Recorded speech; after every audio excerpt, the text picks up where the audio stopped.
નથી, આ લાલ રંગ કોઈ મંડપનો નથી.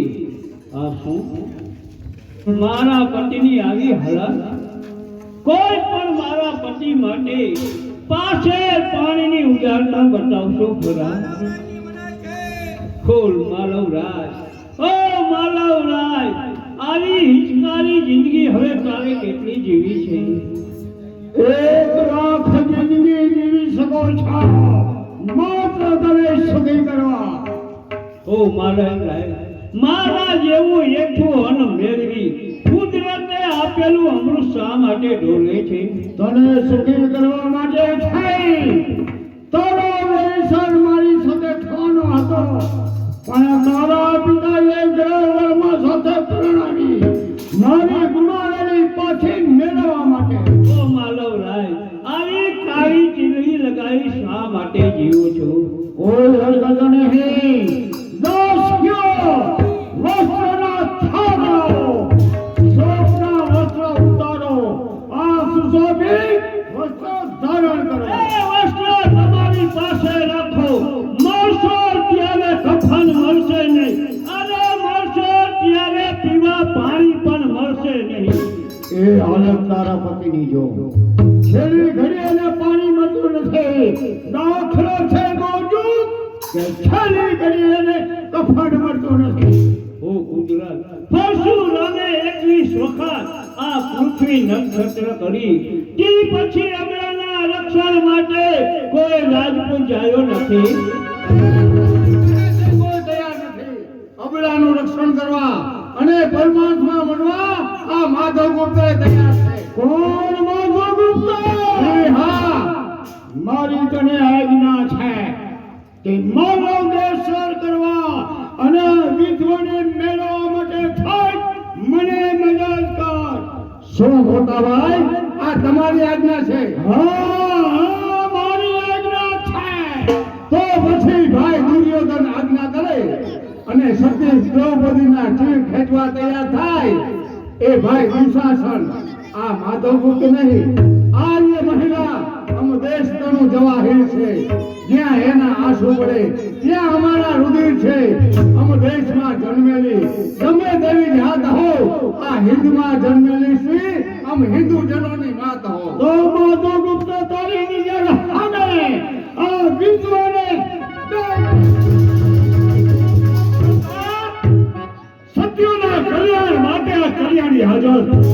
ગજી રેવ છે મેઘ, અરે ગજી રેવ છે મેઘ સામે વીજળી તણો ચમકાર. હિમાલયની છાતી પર ગંગા તળો મલાવ. જ્યાં છે પિતાનો જુલ્મ, જ્યાં છે પિતાનો જુલ્મ, ત્યાં પુત્રની તલવાર. જે જીવી શકે છે ન્યાયમાં, એ ન્યાયમાં મરનાર. પૃથ્વી કલ્યાણી શા માટે સરિતા બની? મહાસાગરનો મુકાબલો ક્યાં સુધી? સંતાન થાય હરીફોનો પક્ષમાં ક્યાં સુધી? હું પણ કહું છું કે ક્યાં સુધી? અભિમાન એ અમે અભિમાન ન રાખીએ ત્યારે શું તમારા જેવા ગંગાનું અભિમાન રાખે? બા ફળ આવે ને ત્યારે આંબા નમતા શોભે, સાગર મર્યાદાથી શોભે, મોટાઈ એ નમ્રતાથી શોભે. તમે કહીને ઈ તમે સાંભળો. બે મોંઘા એ નયા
સાંભળી જાઓ બલીભાઈ ડાંગર તરફથી એક ફરમાઈશ મેળીમાંનો ગરબો નાનુભાઈ બોલવાનો 1000 રૂપિયા બક્ષિસમાં આપે.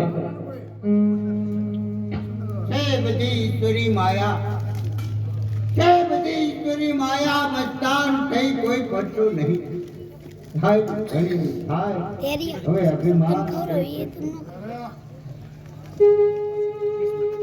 કઈ દી ત્યાં હું ભૂખ્યો છું કોક ખાવાનું આપો મારા બાપ કોક ખાવાનું આપો એક મલાઈ લાગી અરે ઓ કંગાલ ભિખારી તે ભિક્ષા માંગી અમારા આનંદમાં ખલેલ પહોંચાડી. કે શ્રીમંતોના આનંદમાં જો ખલેલ પહોંચાડનાર કોઈ સાધન પરમાત્માએ બનાવ્યું હોય તો આ એક ગરીબનું ભિક્ષા પાત્ર પણ મળી છે ભાગતી લક્ષ્મી તો લાભ કોઈ લેતા નથી પરિવાર સમય ચાલ્યો જશે ગરીબને કોઈ દેતા ગરીબોને આપણા કોઈ મૂર્ખ પેદા થઈ ન હોય તો તારા ભિક્ષા પાત્રમાં રહેવું ના એ તને કોને આપ્યું? ભિખારીએ આપ્યું ભિખારીએ બેન મૂર્ખ હોય છે તારા જેવું. ભિખારીએ તે મજૂરોમાં દયા તે મજૂરોમાં દયા એ શ્રીમંતમાં હોતી નથી તે ગરીબોમાં દયા તે ગરીબોમાં દયા એ અભિમાનીમાં નથી હોતી બેન અરે માગ વિશે ભીખ અને મિજાજ મારી સામે કોણ છે આદર? અરે તારીની જાવડો ગમનો નીકળો આઠમનો જાવડો રાજબંગલે અને બગીચામાં કહો બેન બસ હુકમ આવનારને મારો હુકમ છે કે આ ભિખારીને સજા કરી અને રજા દેવી. હા એને રજા દેવાની. અરે એના પગમાં સજા કરજે. સજા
પાછું એક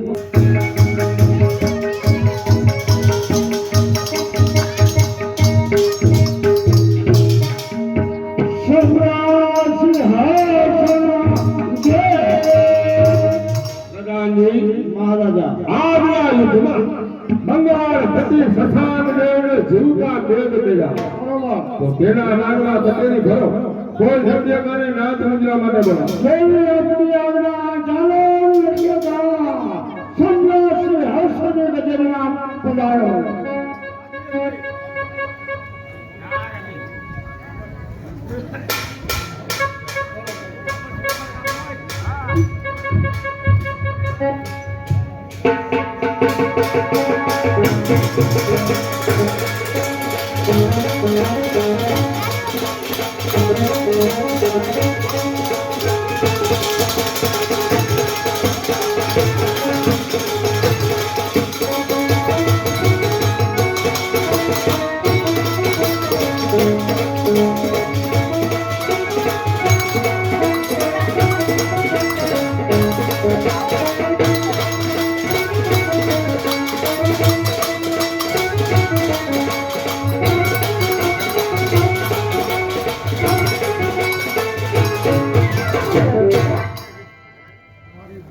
પરિણામ મહારાજને. સંગીત સાથે નૃત્યની શરૂઆત કરો. જેવી આજ્ઞા.